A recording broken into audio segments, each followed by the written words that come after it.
Hi, this is Ann, and in this little video I'm going to show you actually how to register in Camps Rock and how to begin entering your camps and getting them published. So if you watched my previous video that was about how to enter multiple weeks and multiple different camps, this is sort of, I'll give you just a quick little overview of that, partly because we've got some new features that weren't in that video is from 2018, so we've got some new things. One of those things is this featured camps list. This is part of the advertiser special program, so if you have a desire to get your camp out here on the front page, that's what that is. And then here's another feature that is also part of the advertiser special, and that is to have your parent reviews popped out to the front page. So it picks up if you are part of the advertisers group, you will get your parent reviews popped out here, just like you're seeing these. And then we also talked about in that video that when you have multiple different sessions offered of one single camp and it's offered multiple different times through the summer, you would enter it like this one, where every different week that it's offered is listed out as a separate thing. If you are wondering about either of those topics, either the fact that you would list out every different date range or that you would list out every different camp that you offer, you can go back to that video where I explain that in more detail of why that is. The other thing I wanted to show you real quickly that is new this year, or actually was new last year, but is when you have an upgraded camp, you get this really great cover photo, and then you get your logo on your detail page. You also get a button that gets the parents easily to your website. Everyone also does get this go to your camp website link, but when you're upgraded you get that. Also when you're upgraded you get the unlimited length description, so you can write everything you want to write about your camp offerings, and then you get 4 photos that rotate in your detail page. So those are just some of the things you get when you're an upgraded, when you have upgraded listings. Okay, so I'm going to show you how to go ahead and register, get your camp organization registered in Camps Rock, and how to get started. So we're just going to click on that register, and we're going to start off with your account is based off of an email address, and so that's sort of everything keys off of the email address. And what I recommend is that be an email that is going to stay with the organization, even if whoever it is that's managing the camps right now might leave. So in other words, you wouldn't probably make this someone's personal email address. You might make it more like info@ or something like that. And so the one I'm creating is called Test 2. Okay. Now we talk about first name and last name. This is going to be the person, I would recommend this be the person who's sort of in charge of all your camps. So I'm going to just say it's me. And it is automatically populating over here the contact information, but this could be someone different. If you want the owner of it to be a person, and then you want, say, the contact person to be the registrar, so now let's say that that's actually Bill, and I can actually give a different email address if that's what I want for the sort of the contact person as opposed to the person who owns the account, if that makes sense. Up here you're going to put your company. Now this should be what you want it to look like when somebody looks, let's go back to a search here. When somebody looks at your camps in the listing, this is this word right here, Zoo Atlanta. That's the name of the organization. So when you're entering or when you're registering, that's what this is going to be. They put Zoo Atlanta. I'm going to put Camps Rock here. But so you would put the name of your company, and then your address. I'm just going to do kind of a random address, and your website, and then your phone number. Then you need to check that you agree to the terms of use and click register. So I've got the name of the owner of the account. I made a password, the name of the organization, the name of the contact person, and then I'm going to register. Okay, and then once I have registered, I'm going to go to my, click here to go to the Camp Director homepage, and now you're going to log in with what you just created. Okay, and here I am now. I have a brand new account, and of course I don't have any camps on it yet because I just created it new. So we're going to click on Add Camps, and now I can just start entering my camps. So let's see, I'm going to call this, you might probably want to give it a more interesting name than that, but we'll just call it Summer Camp 1. And the registration open and close date you can leave blank, or you can put in whatever you want. So let's just say it's opens on February 1st, and then I leave the registration close date empty. Now when I click the next button or I click on a tab, it will save the information on this page. So all along the way it's saving your information. And I'm going to, your address does have to be an address that Google Maps can find. So this is all operating off of Google Maps, and so when a parent goes to do a search, so let me clear this out. I'm going to say,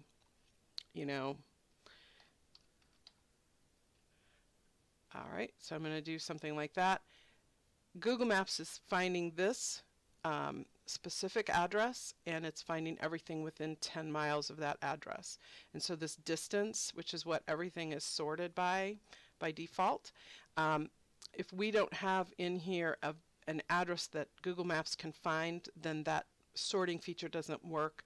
And so this does need to be something that Google Maps will be able to find. Themes and subthemes.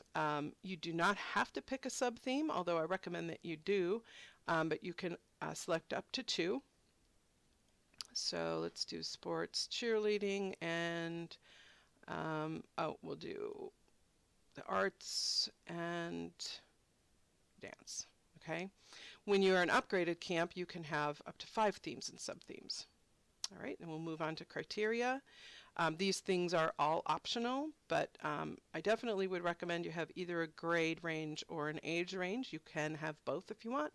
And in Camps Rock, grade is the grade that they will be entering in the fall. So even if your registration, the way you do it in your own office, is based on the grade they just finished, what you enter in Camps Rock needs to be what they're entering in the fall, because that's how parents are searching it. So hopefully that makes sense. This is we just standardize everything on the grade that they're entering in the fall. Okay, again, those are optional. I'm going to go back there. If you were to have left these blank, that means, in terms of the way Camps Rock will search, that means literally anyone can come to your camp. So you could do by age and leave, like for example, leave your age, your maximum age open. I'll get that sometimes for camps that are for special needs kids, that allow kids to be, any age, even adults can come to their camp. So that would be an example of why you might leave the maximum age open. Amenities, once again, these are all optional. If you checkbox this, like for extended care, it's going to say on the results list for parents, if I go in here, this one doesn't have it, but it would say extended care, yes, and then it would give your description, whatever you wrote in here. You have up to 100 characters, so you do need to probably write it first and make sure you get it down to 100 characters. And then same with special needs, and this is a little bit different because you can select like specific special needs, and then you can also okay, so it's building up that list, and then you can also put in a special needs description, and a lot of people will put something like, please contact. So a lot of camps will put something like that, something generic that just says, please contact us, and we'll see how we can accommodate your child. And so, again, everything on this page is optional. On this page, you do have to enter a full price, but it can be zero. So if you have a free camp, you can do it just like this, leave the price as zero. But you do have to have at least the full one price, and that is the full price. And then you can also add, if you have, like, let's say a residential price, you can add that. You can select other and put your own definition down here of what other is.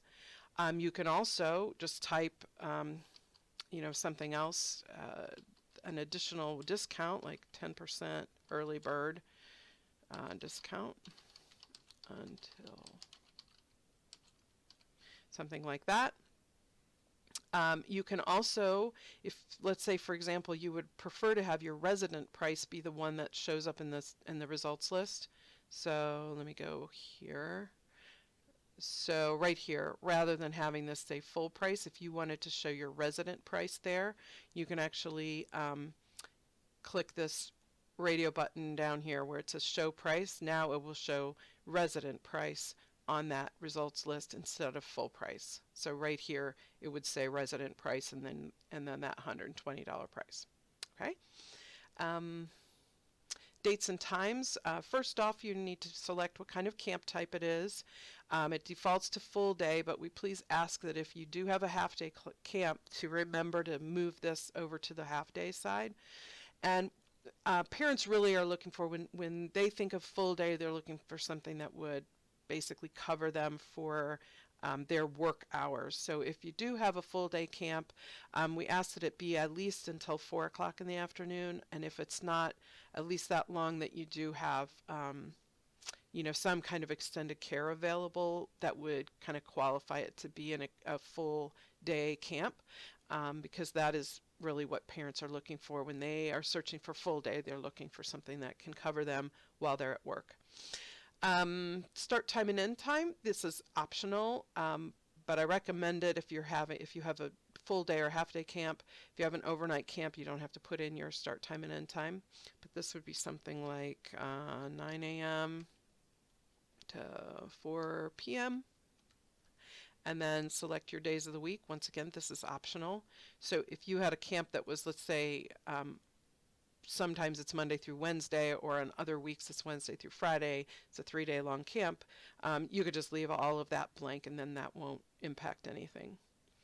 Now your start dates and end dates, and we've discussed this before, but you want that to be each week that you offer that, or if it's a camp that maybe is offered for 2 weeks long, or if it's truly something that you offer for the entire summer and you have a single price for the whole summer, whatever your start date and end date. But you would not, let's say for example, if you have a camp, like your entire camp program starts on June 1st and ends on let's say it ends on August 1st, that is going to display in your Camps Rock results to parents. It will look like that. It'll say June 1st through August 1st. And once June 1st passes, your camp is actually going to disappear. Like Camps Rock basically will determine that that camp is no longer available for a parent to sign up for, and so it will sort of no longer appear in the results list. So you're definitely going to want to, if your camps truly are just 1 week at a time, you're going to want to put each one of those date ranges in there. Okay, so we're going to go. Okay, so that it would look like that. Then your contact name, this is automatically being grabbed from your, remember when we registered, this is your contact person. You don't have to, you can change this, it's just pre-populating it just for ease, but if you wanted this to be somebody totally different, we can make it a different person.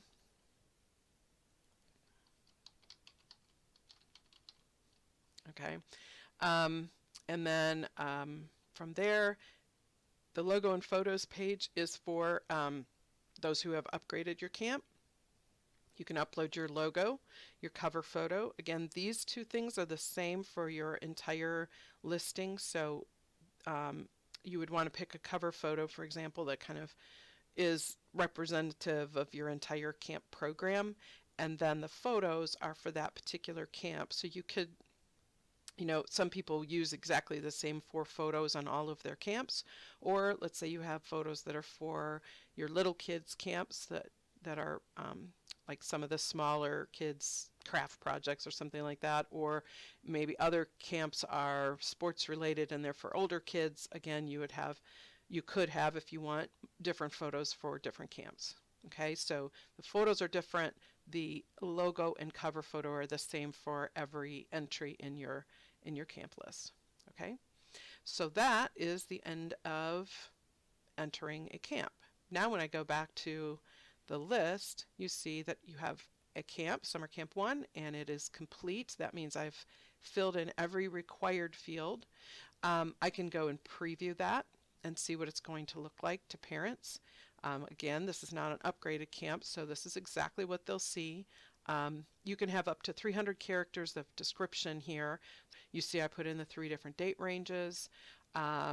It shows both the full price and the resident price. When if it were listed, and I haven't published this, but when I show it on the actual results list, it would show up as resident price on that results list.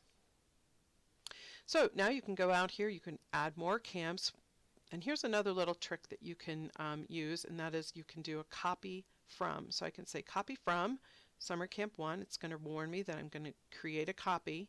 I'm creating a copy, but I'm going to want to then edit it. So there it is. Okay, so just so you can see how this is Summer Camp 2 created from a copy. You'll see what it looks like when we finish up with this. So test more text.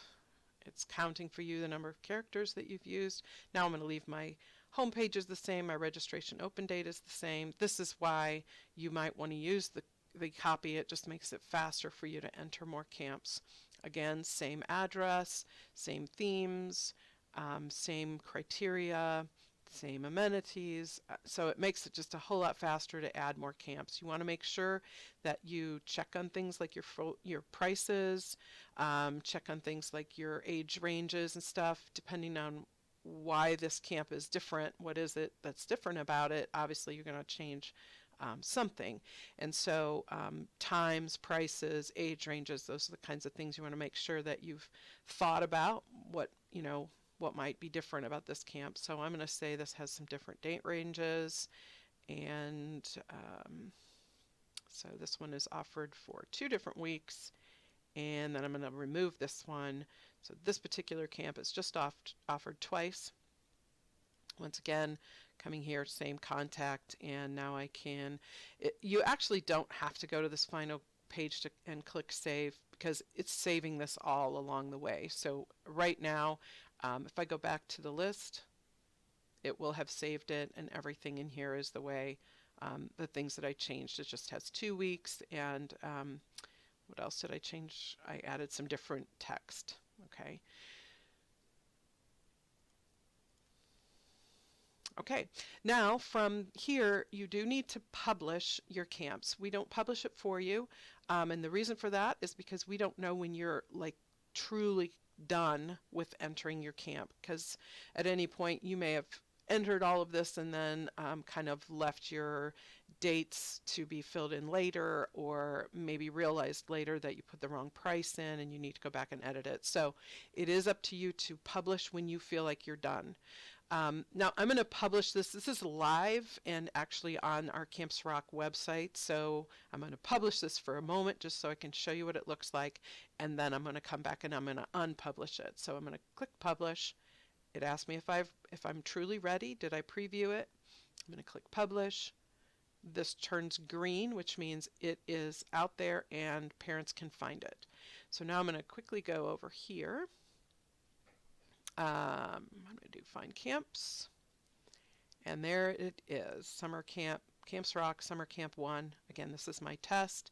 I go in, and now I can see, it's showing me all of that detail. It shows me where this is located, and the other thing I wanted to point out is you see here it says resident price instead of full price because I used that little radio button to change what was showing on the results list. That's where that makes that change. Um, okay, so that is how you get all those things to work. And I'm going to come back over here and quickly unpublish this because I don't want that test data out in the real website because that was live. Okay, the other things that you can do, we already talked about edit, preview, publish, add camps. You can manage your account. Come in here and change anything you want to change about your account. The only thing you cannot change is your email address. If you do need to change that, we can do it for you. So reach out to us if you need to do something about the email address. But anything else you can do yourself, including changing your password. Another thing that we can help you with, if you have like just a lot of camps and you don't want to sit and do this manually, reach out to us because we do have a way that we can import camps. There is a small fee to it, but it's very reasonable. And there's also, if you upgrade your camp listings, you get up to 100 camps and we include actually uploading them for you. So if you have more than, say 20 or 30 camps, it's sort of manageable to do it for 20 to 30 camps to do it manually. But once you get up above that, it might be time that you might want to consider either upgrading or having us upload it for a small fee. That would be an option. And then again, I'm sort of showing you if you click on the upgrade camps, or actually if you're in editing and you get to this final page, you can also here upgrade. Sorry, actually that's showing you what an upgrade looks like. You can upgrade right here. Click on that button and it'll take you to this upgrade options page. Okay. Anything else? If you need help, you can come here and this gives you a small little video. You probably are also receiving these videos from us in emails, but if you ever need more information, you can click on Need Help and there's some more information about what to do. Okay, I believe that's it. I'm going to log off and just if you have any questions at all, always feel free to email us. And we are here to help you with whatever might be a question in your mind, okay? All right, talk to you later. Bye.